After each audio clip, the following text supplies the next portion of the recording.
최고의 하나님께 드리는 최선의 예배 시리즈로 우리가 계속해서 시간 살펴보고 있습니다. 개인의 예배를 회복하고 가정의 예배를 회복하고 이제 오늘은 성전의 예배를 회복하자라는 말씀으로 이번 주와 다음 주 말씀 전하겠습니다. 여러분, 교회를 사랑하십니까? 여러분, 교회가 좋으세요? 이 시간이 기다리시셨습니까? 가자, 사나 죽으나 가자. 일주일 안 괴로우려면 가자. 끌려 나오셨습니까? 아니면 어린아이들이 놀이동산 기다리듯이 소풍 가듯이 나오셨습니까? 정말 교회 좋으세요? 저는 너무 좋습니다. 정말 하루에도 저는 몇 번씩 생각을 합니다. 교회가 없었더라면 내 삶에 교회가 없었더라면 어떻게 했을까?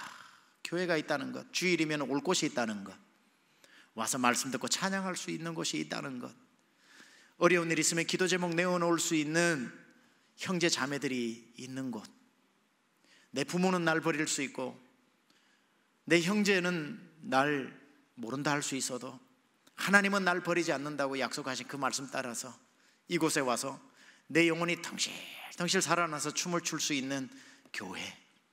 여러분, 이 교회라는 게 여러분 사시다가 교회를 만나, 그것도 교회가 행복한 교회를 만나, 그것도 주일마다 여러분이 예배의 은혜를 받는 교회를 만났다는 것, 복 중에 복인 줄 믿습니다. 참 교회가 신비한 게요, 세상에 이런 데가 또 있겠나 싶어요. 평생 도덕 교과서처럼 살아온 대쪽 같은 착한 사람과 바로 그 옆에 어제 교도소에서 출소한 사람이 같이 앉아가지고 예배를 드리는 곳, 이런 데가 어디 있습니까? 방금 임신 소식을 듣고 아기를 태에 품고 기쁜 마음에 나와서 하나님 앞에 예배하는 사람과 바로 그 옆자리에 이제 시한부 판정을 받고 마지막 예배를 드리러 나온 사람이 함께 앉아 예배 드리는 곳.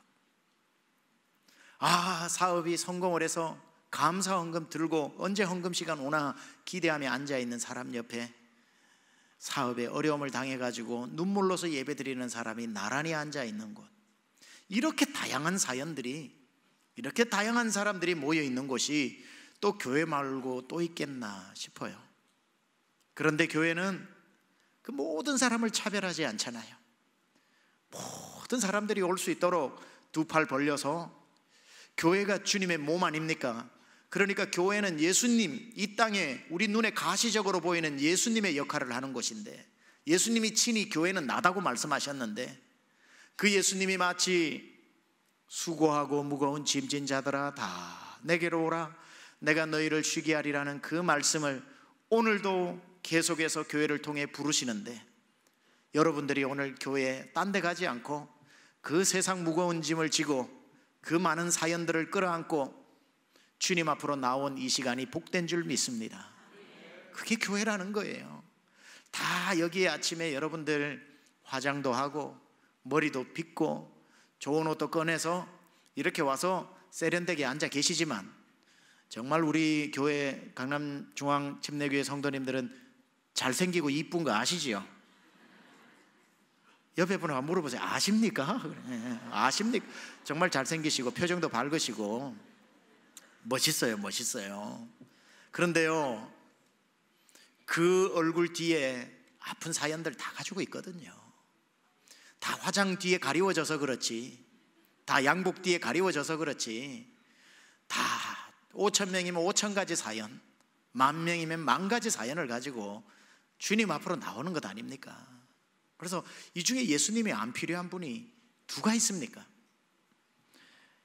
제가 좋아하는 시 중에 정현종 시인의 방문객이라는 시가 있습니다. 그 일부분만 읽어드리면, 한 사람이 온다는 건 실은 어마어마한 일이다. 그는 그의 과거와 현재와 그의 미래와 함께 오기 때문이다. 한 사람의 일생이 오기 때문이다. 부서지기 쉬운, 그래서 부서지기도 했을 마음이 오는 것이다. 한 교회에 성도가 오는 것은, 새 가족이 오는 것은 실로 어마어마한 일이다. 한 일생이 오는 것이다. 그의 부서진 마음이 오는 것이다. 그의 사연이 오는 것이다. 이렇게 바꾸어 봤습니다. 교회에 성도가 온다는 것은 실로 엄청난 일이다. 한 사람의 일생이 오기 때문이다. 부서지기 쉬운, 그래서 부서지기도 했을 마음들이 이 예배당을 찾아오는 것이다. 잘 나오셨습니다.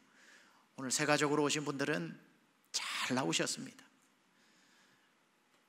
여러분들이 어떤 마음으로 왔든지 간에 다 사연 없는 사람 누가 있습니까? 휴 미셸 다인이라고 하는 사람이 몸에 밴 어린 시절이라고 하는 책을 썼는데 거기 이런 얘기가 나옵니다. 한 여자와 한 남자가 팔짱을 끼고 결혼식장으로 들어올 때 그것은 두 사람이 들어오는 것이 아니라 네 사람이 들어오는 것이다. 그 사람의 현재 모습과 그 사람의 과거의 모습이 함께 들어오기 때문에 누군가를 사랑한다는 것은 그 사람의 현재의 모습을 보고 사랑하는 것이 아니라 그 사람의 아픈 과거까지도 사랑하는 것이다. 저는 이렇게 바꾸어 봅니다. 네 사람이 들어오는 게 아니라 6사람이 들어오는 것이고, 교회의 새 가족이 한 영혼이 교회를 찾아온다는 것은 한 사람이 오는 것이 아니라 3사람이 오는 것이라고. 그 사람의 아픈 사연인 과거, 그것도 그 사람이 가지고 왔고, 오늘 그래도 새 가족으로 와야 되니까 교회에서 무시 안 당하려면은 그래도 이렇게 멋지게 입고 와야 되니까, 그러나 그 모습이 현재의 모습만 우리가 보고 판단해서는 안 되고 그 사람의 과거의 모습도 읽어낼 줄 알아야 되고, 또 내 눈에 보이는 그 사람이 이렇게 초라하게 혹시 보인다고 그래도 우리 교회는 절대로 그러한 사람을 멸시하거나 무시해서도 안 되는 것은 그 사람의 미래도 함께 오고 있기 때문에, 저분이 예수님 만나면 어떤 하나님의 멋진 거인이 될지, 이 세상을 바꾸어낼 사람이 될지 누가 안단 말입니까? 따라서 한 사람을 본다는 것은 그 사람의 현재를 보는 게 아니라 과거의 아픔도 끌어안고, 그래서 결혼해놓고 몰랐던 과거를 알았다고 찌질이처럼 네가 그런 사람이었냐 해가지고 가정의 분란을 일으키는 사람은 못난 사람입니다.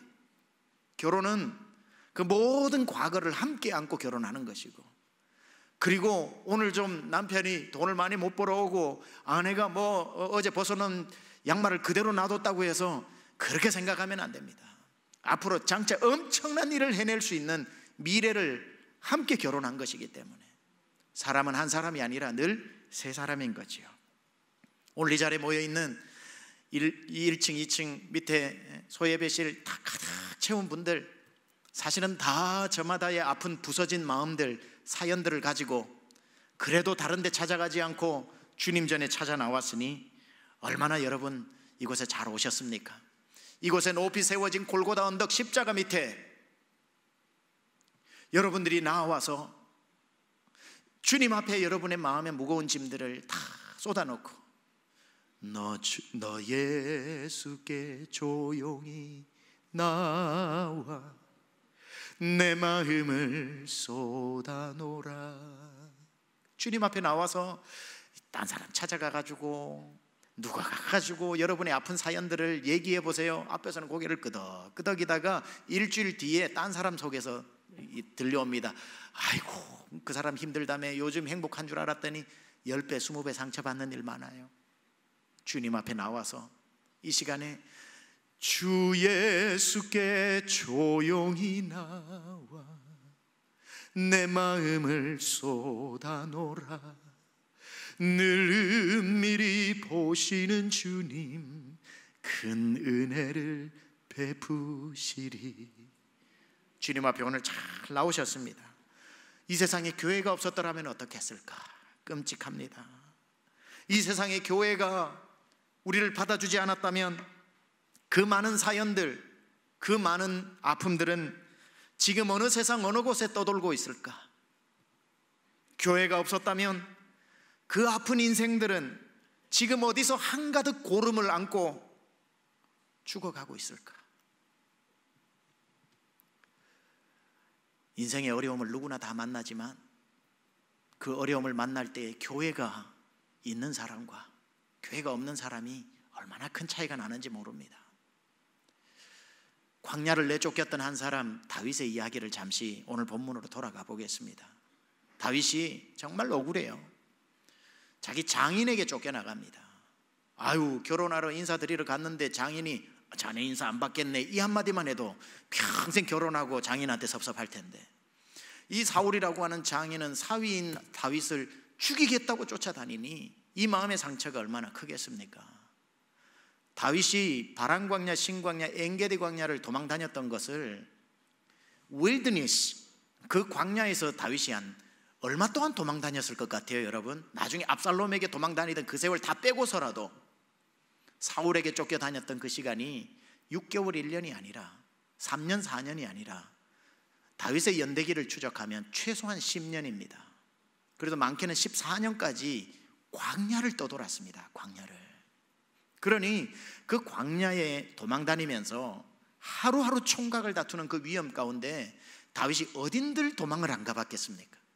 어느 바위 틈에서 잠을 안 잡았으며, 어느 동굴을 들어가서 잠을 자보지 않았으며, 어느 성읍을 가서 도와달라고 하지 않았겠으며, 이방 땅인들 가가지고 나 좀 살려달라고 급하니까 애원해보지 않았겠습니까? 그런데 아이고 그래 빨리 오라고 그렇게 환영해 주는 것 같더니만 뒤에서는 칼을 들고 죽이려고 하고, 저기 높은 산에 나를 피할 바위인 줄 알고 갔는데 바위 틈에서 누가 화살을 나를 향해 겨누고 있고, 어디 하나 안전한 곳이 없었던 이 다윗이 피난처인 줄 알고 찾아가는 곳마다 상처받고 다시 광야로 내몰릴 때에 이 다윗 안에 그리운 장소 하나가 있었던 겁니다. 뼈에 사무치게 가고 싶었던 한 장소. 블레셋도 아니다, 저 동굴도 아니다, 저 바위 틈도 아니다. 다윗이 다녔던 도시들을 보니까, 성읍들을 보니까 라마, 기브아, 높, 가드, 아둘람, 미스베, 헤렛 수풀, 그일라, 십 황무지, 마온 황무지, 엔게디, 바란, 갈멜, 가드, 시글락, 안 가본 데가 없이 광야에서 동네라는 동네는 다 가봤지만 그곳이 안전한 피난처가 아니라 그런 동네에 실망할수록 자기 마음 가운데 샛별같이 떠오르는 갈증이 하나 있는데 가고 싶은 한 곳, 그곳이 어딜까요? 다윗은 그 쫓기는 중에 쓴 이 시편 27편 4절에서 자기가 그토록 가고 싶은 한 장소를 이렇게 노래하고 있습니다. 내가 여호와께 청하였던 한 가지 일, 곧 그것을 구하리니 곧 나로 내 생전에 여호와의 집에 거하여 여호와의 아름다움을 앙망하며 그 전에서 사모하게 하실 것이라. 이런 뜻입니다. 하나님, 내가 세상에 다 도망가봐도 안전한 곳이 없는데 내 마음 가운데 소원 한 가지가 있다면 나로 오늘 하나님의 집으로 불러주셔서 그 하나님의 집에 앉아 하나님이 하시는 아름다운 일들을 제 눈으로 보게 하시고 내 평생 사모하는 주님을 사랑하는 그것입니다.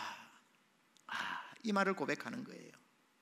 다윗의 소원은 하나님의 성전을 찾아가는 것. 이걸 세 번역으로 좀 읽어보면 더 우리에게 피부에 와닿습니다. 제가 4절부터 10절까지를 한번 다윗이 고백을 읽어보겠습니다. 주님, 나에게는 단 하나의 소원이 있습니다. 나는 오직 그 하나만 구하겠습니다. 그것은 한평생 주님의 집에 살면서 주님의 자비로우신 모습을 보는 것과 성전에서 주님과 의논하면서 살아가는 것입니다.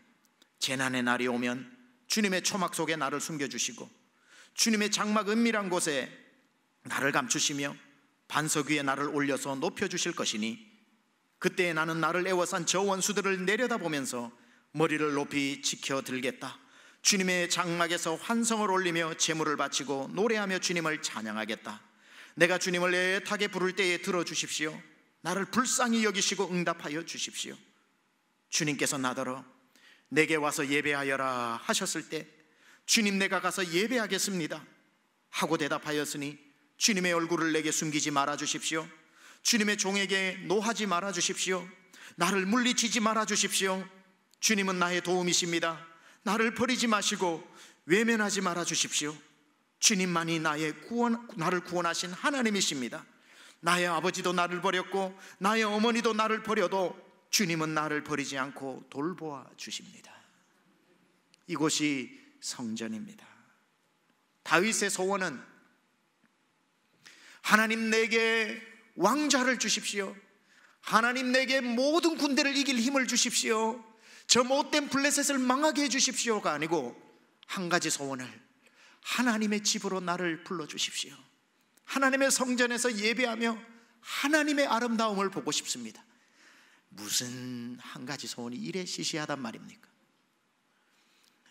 여러분, 정말 이걸 가지고 아멘 하시겠지만 이 자리에 하나님 나타나셔가지고 여러분에게 야, 묻지도 말고 따지지도 말고 내가 무조건 내가 한 가지는 응답해 줄게, 네 욕심으로 구해도 괜찮다, 이거는 내 두 눈 딱 감고 무조건 내가 약속한다, 한 가지 소원이 뭐냐? 라고 만약에 하나님이 오늘 그 기회를 주신다면 이 중에 하나님께 예배하고 싶습니다 할 사람 여기 혹시 계신가요? 솔직하게, 솔직하게, 정말 다윗처럼 내가 한 가지 소원이 있다면 하나님의 집에 가서 예배하고 싶습니다. 다윗은 그렇게 얘기했는데 오늘 하나님이 나타나셔서 묻지도 따지지도 않고 응답해 주겠다, 한 가지만 말해봐라 그러면 여러분이 정말 이 소원을 말하시겠습니까? 3부 때는 누구 한 분 아멘 하시더라고요. 대단한 믿음이 우리 교회에 있기는 있으셔요. 근데요, 정말 다윗 같은 그런 입장에 가면요, 돈도 생각 안 나고 원수 갚는 것도 생각 안 나고 안전한 피난처도 생각 안 나고요, 정말 목회하면서 힘든 성도님들 보니까요, 돈이 필요한데도 돈 안 찾더라고요. 문제가 해결되는 것도 안 찾더라고요. 사람이 바닥까지 내려가면 근원적으로 하나님을 찾게 돼 있습니다. 나는 그냥 옛날 날 만나주셨던 그 하나님, 그 첫사랑을 회복됐으면 좋겠다 하고 하나님 찾는 사람이 의외로 많습니다. 지금은 하나님 사랑을 막 받고 있고 하나님 안에 있으니까 딴 거 구하고 싶은 생각이 드는 거지, 진짜 한 가지를 구할 때 하나님을 찾게 되는 이런 일들을 저도 많이 보게 되었습니다. 왜 다윗이 이런 고백을 했냐면 세상이 다 실망해버렸거든요. 어느 요새인들 안 두들겨 봤으며 어느 성읍인들 가가지고 빌면서 도와달라고 안 해봤으며 어느 창인들 어느 칼인들 자기가 나를 안 세워봤겠습니까마는 그게 자기를 지켜주는 게 아니라 자기가 안전하게 지키는 것은 철옹성같이 높은 요새로 들어가는 게 아니라 그 당시는 아직 솔로몬이 벽돌 성전을 짓기도 전이기 때문에 하나님의 성전이라고 해야 고작 법궤를 넣어둔 텐트입니다. 텐트. 적군이 가서 칼로 찢어버리면 찢어지는 텐트, 활을 쏘면 뚫고 들어가는 텐트, 창으로 찌르면 그냥 들어가는 텐트인데 뭐가 안전하다고 다윗은 자기의 요새 피할 곳을 성전으로 날 불러달라고 했을까요?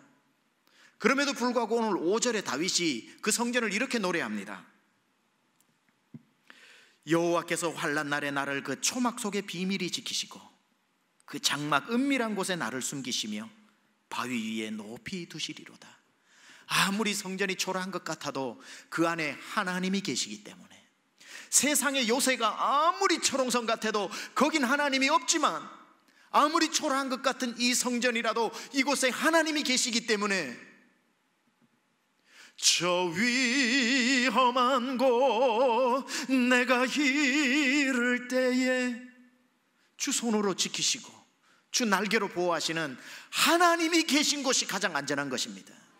사람들은, 제자들은 배 안이 제일 안전하다고 생각을 했는데 베드로 생각에는 예수님 없는 배가 가장 위험하고 예수님 서 계신 물리가 제일 안전하다고 생각해서 나로 물리를 걷게 하라고 했던 것처럼, 여러분, 우리가 생각할 땐 벽돌집이 안전하지만 세상에 제일 안전한 곳은 주님 계신 곳입니다.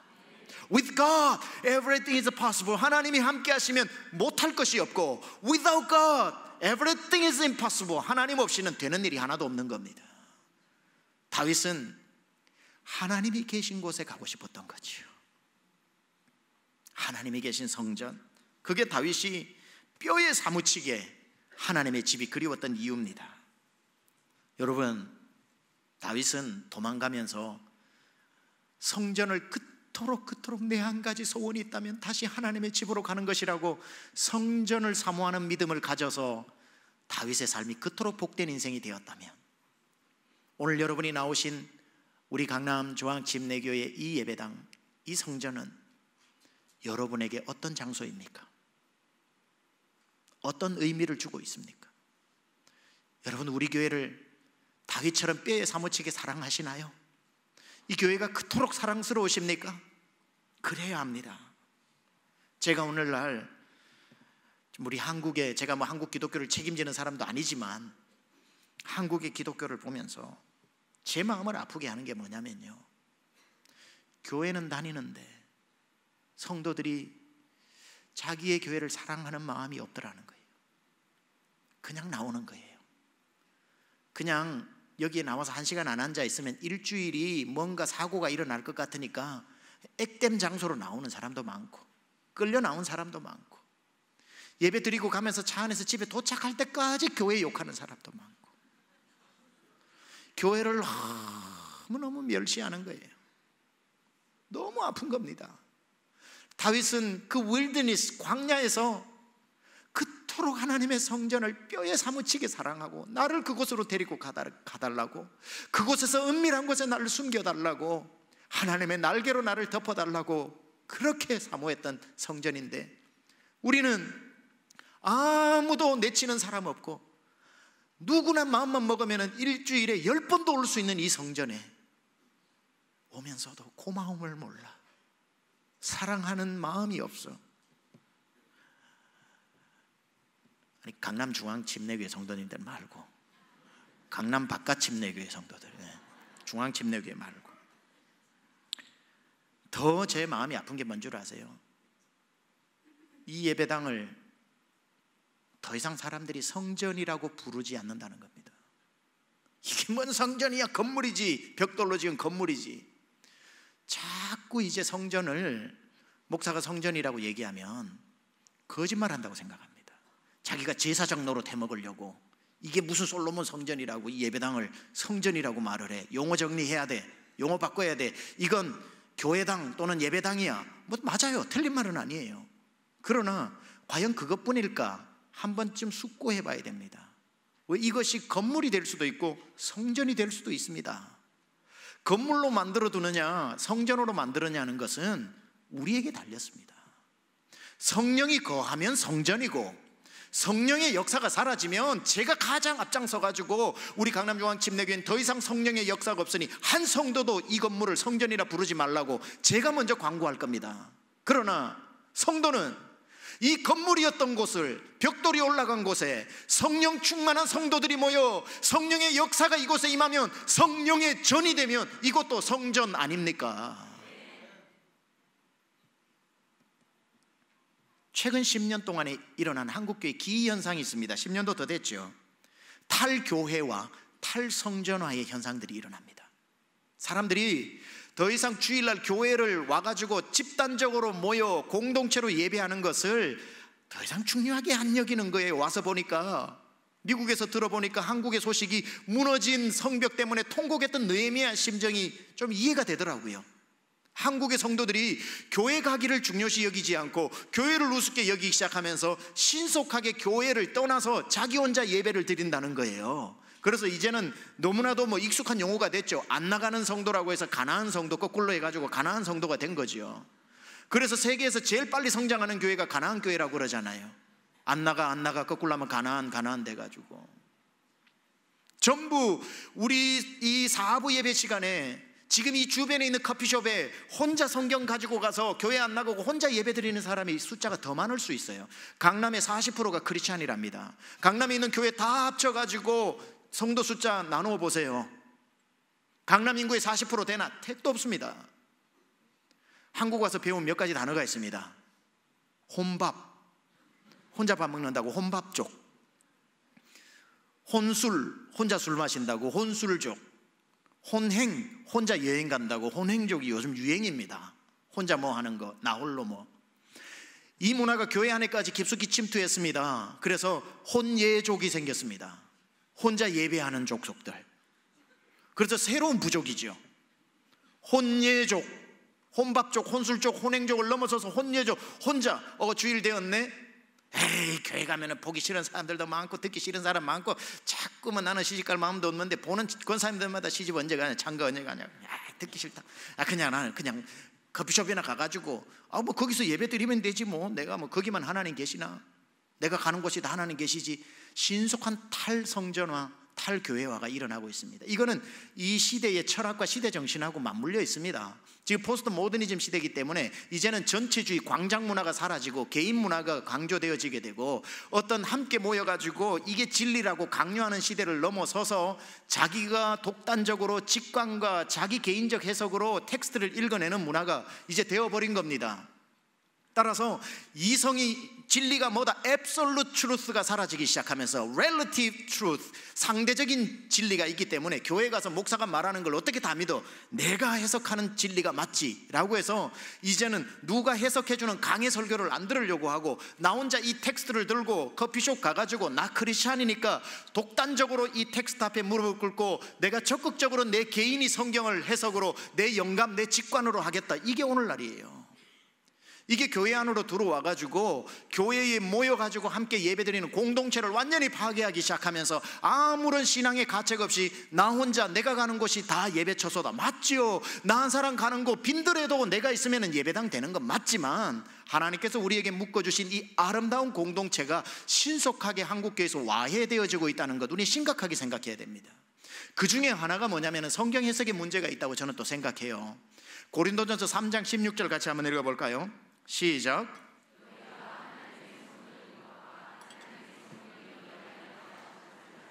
이것 때문입니다. 이 구절이 굉장히 요즘은 탈교회화가 신속하게 일어날 때 많이 사용되는 구절입니다. 너희가 하나님의 성전이다 얘기를 하니까 교회당이 성전이 아니고 내가 성전이구나. 고로 내가 가는 곳은 다 성전이구나. 내가 커피숍에 앉아 있어도 1인 성전. 틀린 말인가요? 맞나요? 맞습니다. 저는 이 해석에 대해서 이의를 걸 마음이 전혀 없어요. 맞아요. 여러분 삶으로 드리는 예배자로 가는 곳마다 여러분이 성전인 건 맞아요. 그러나 그게 다가 아니에요. 그러면은 예전에는 여기에 성령이 계셨는데 이제 여러분 안으로 들어감으로 말미암아 여기는 안 계십니까? 아니죠. 여기 있던 성령이 여러분 안으로 들어간 게 아니라 여기 도 계신 성령께서 여러분 안에 도 계신 거지. 그래서 이곳도 성전이고 내 개인도 성전이 되어야지 이곳이 성전이었다가 이제는 우리가 성전이 되었다고 하면 안 돼요. 이것을 우상화시키자는 게 아니에요. 그러나 이 교회가 이 건물이 성령의 역사로 성전되게 하고 우리가 아무 거리낌 없이 이곳은 성령이 거하시는 성전이라고 자신 있게 말할 수 있어야 된다는 거예요. 그래야 이곳에 하나님의 역사가 계속해서 일어나는 것이지요. 특히 너희가 하나님의 성전인 것과 이 말을 잘못 해석을 하는데 고린도 교회가 문제가 많은 교회입니다. 성경에 나타난 교회 중에 문제가 제일 많은 교회가 고린도 교회입니다. 여기에서 바울이 고린도 교회를 얘기할 때 고린도전서 5장에 가면은 고린도 성도들이요 세상 사람도 안 하는 일을 교회 안에서 한다고 안타까워하는 대목이 나오죠. 이만큼 고린도 교회가 문제가 생겼습니다. 이때에 얘기한 게 뭐냐면 고린도 교회 성도 한 명을 보고 네가 성전이라고 얘기하지 않고 여기가 너희가 성전이라고 말하고 있습니다. 이게 복수형입니다. You yourselves 이렇게 되어 있습니다.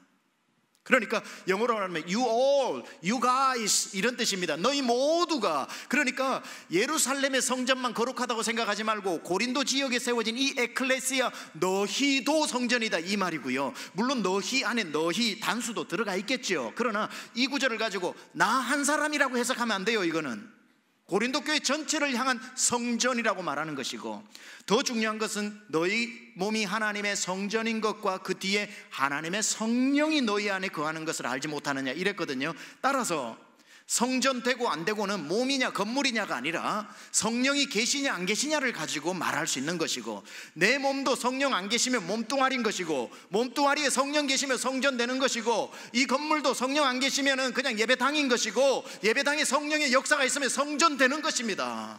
저는 이게 너무나도 중요한 것 같아서 마치 저의 사명 같아요. 오늘날 한국 교회에서 성도들조차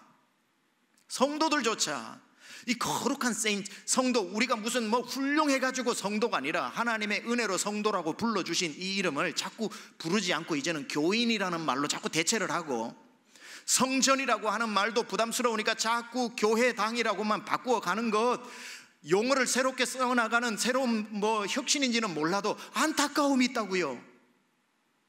성도라고 불려지면 그렇지 못하면 성도답게 살아야지 하는 부담도 있고 성전이라고 부르면 이전을 아름답게 주님의 성령의 역사함으로 해야지 하는 영적 거룩한 부담도 있는데 이제는 그 부담도 느끼지 못할 용어들로 다 대체되고 있는 현실. 그러다 보니까 아니나 다를까 교회를 마음껏 내가 다니면서도 흠집내는 교회를 사랑하지 않는 성도들의 대량 생산. 저는 우리 강남중앙침례교회 이 예배당이 무슨 일이 있어도 건물로 바뀌지 않고 성전을 성전되게 하는 책임을 가져야 한다고 믿습니다.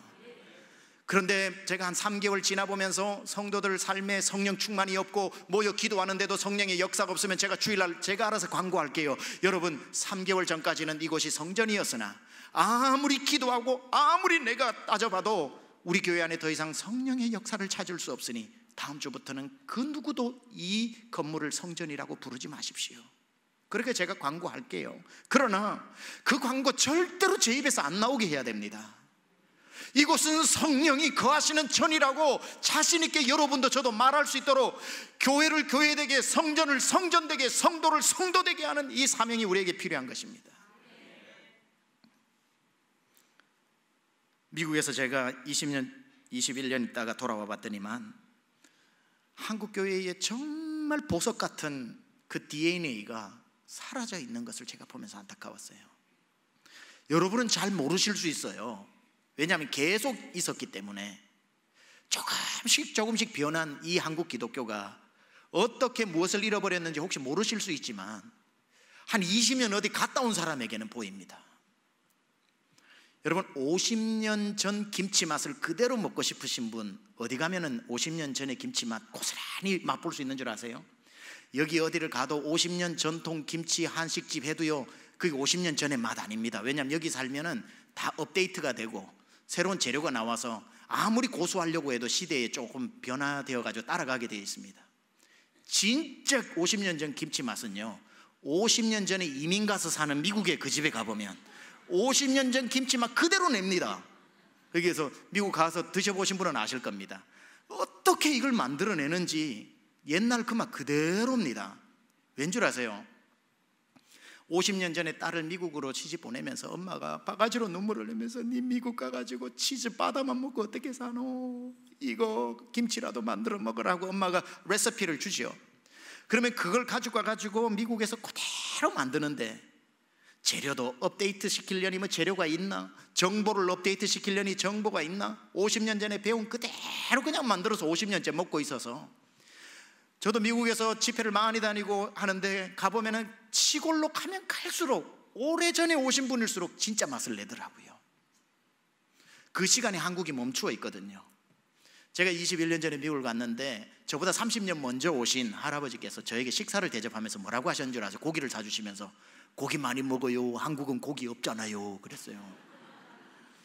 그분은 1960년에 미국으로 오셨기 때문에 고기가 금덩어리보다 귀할 때이기 때문에 저보고 계속 고기를 주면서 한국에 고기 없잖아. 고기 많이 먹어라.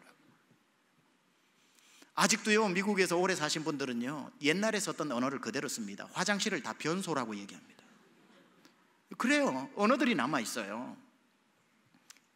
마찬가지로 제가 20년 전에 떠날 때에는 있었는데 돌아와 보니 사라진 게 제 눈에 보인다고요. 뭐가 사라진 줄 아세요? 옛날에 우리 여기 계시는 권사님들, 장로님들, 우리 원로 장로님들 같은 연세들, 우리 교회 지금 40년째 43년째 다니고 계시잖아요. 이런 교회를 사랑하면 끝까지 사랑하는 마음들이 젊은이들 가운데 사라지고 있다는 거예요. 교회를 사랑하지 않는 거예요. 왜냐하면 교회가 안 중요하다고 배웠기 때문에.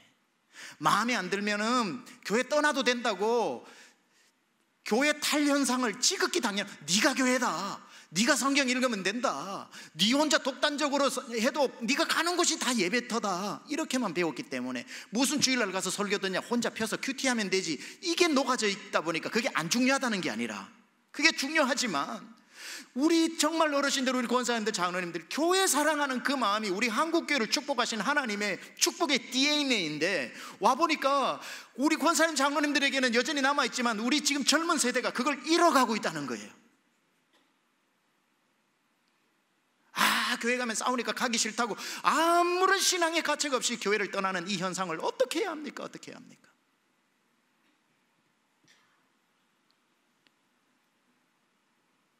마귀는 교회 못 와서 한 사람 한 사람의 가치를 높여줘가지고 우리를 신이 되게 만듭니다.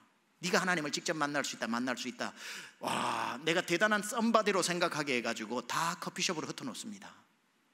그리고는 다 흩어졌을 때에 배고픈 사자가 한 명 한 명 집어삼킵니다. 한 사람이면 패하겠거니와 두 사람이면 맞설 수 있나니 삼겹줄은 끊어놓을 자가 없다고 그랬는데, 악한 세력은, 교회는 사탄이 다 흩어놓고, 악한 세력은 지금 여러분 이태리의 마피아하고 일본의 야쿠자하고 이제 조직폭력배들도 다 인터내셔널리 커넥해가지고 자기들끼리 하나로 지내는 거 알죠? 악한 세력은 지금 집단적으로 뭉치고 있는데 성도들은 다 흩어나 버렸습니다.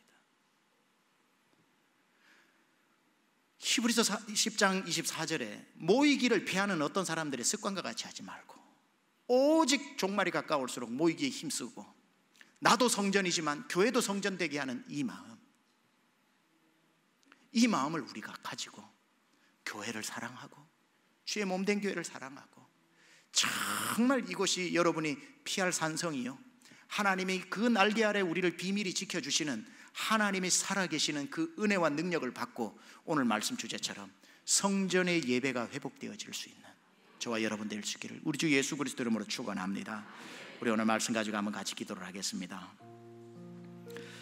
우리에겐 소원이 하나 있네. 저의 소원이고 여러분의 소원입니다. 주님 다시 오실 그날까지 우리 가슴에 새긴 주의 교회를 사랑하는 것입니다. 주의 교회를 향한 우리 마음, 희생과 포기와 가난과 고난과 하물며 죽음조차 막을 수 없고, 우리 교회가 이 땅의 희망이고 우리의 사명은 교회를 교회되게 하는 것이고 예배를 예배되게 하는 것이라고 우리 마음을 담아 이 찬양 드리고 우리 한번 같이 기도하겠습니다.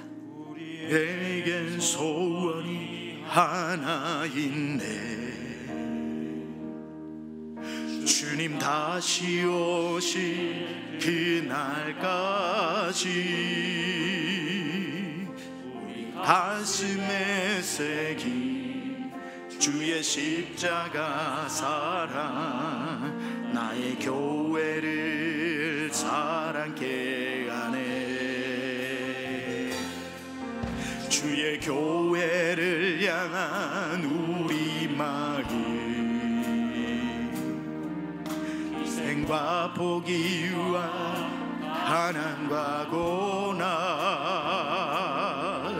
하물며 죽음조차 우릴 막을 수 없네.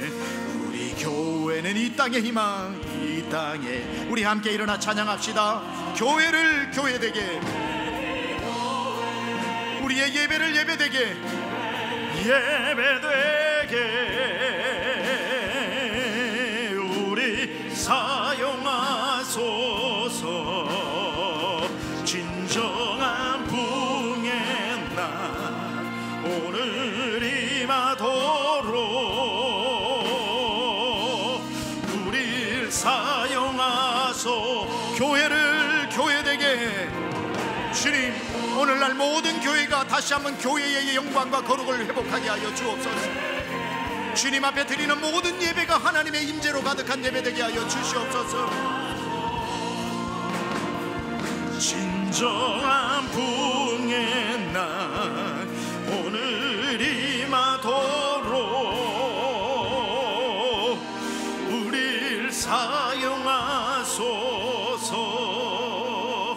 여러분, 이 시간 우리 한번 간절하게 기도하는데요, 그 옛날 다윗은 그 광야에서 하나님, 내게 한 가지 소원이 있습니다. 나로 주님의 집으로 불러주셔서 그곳에서 하나님의 하시는 아름다운 일을 저도 보고 하나님을 뜨겁게 사랑하는 그 마음의 소원을 들어달라고 외쳤는데, 오늘 우리는 아무도 방해하는 사람이 없어도 교회를 게을리하고 교회 사랑하는 것을 잊어버리고 내 마음대로 이 성전을 허물고 있었던 죄를 용서하여 주시고, 하나님, 우리가 다시 한번 교회를 사랑하는 마음, 이 성전에서 모여 예배하는 이 뜨거운 성령의 영광과 거룩을 회복하게 하여 주셔서 이전에 하나님의 영광으로 가득 채워 주시옵소서. 주여, 한번 부르짖고 기도합니다. 주여! 하나님 아버지, 이 시간 주님 앞에 간절하게 기도합니다. 하나님의 영광이 사라진 교회, 하나님의 능력이 사라진 교회, 성령의 역사가 사라져버린 교회에 하나님의 다시 한번 생기가 불어오게 하여 주시옵소서. 하나님, 우리가 교회를 사랑하고 다윗의 그 고백이 우리의 고백되게 하여 주시며, 하나님 아버지, 전심을 다해 주의 영광이 이전에 가득하며 하나님의 성령의 능력이 이전에 가득하며 하나님의 영광이 가득한 예배당 되게 하여 주시옵소서. 모이기를 힘쓰고 하나됨을 힘쓰고 하나님 앞에 예배하며 하나님의 말씀 듣고 기뻐 뛰며 춤추고 하나님의 영광을 바라보는 성도 되게 하여 주셔서 하나님 앞으로 모든 세대가 진정한 풍의 날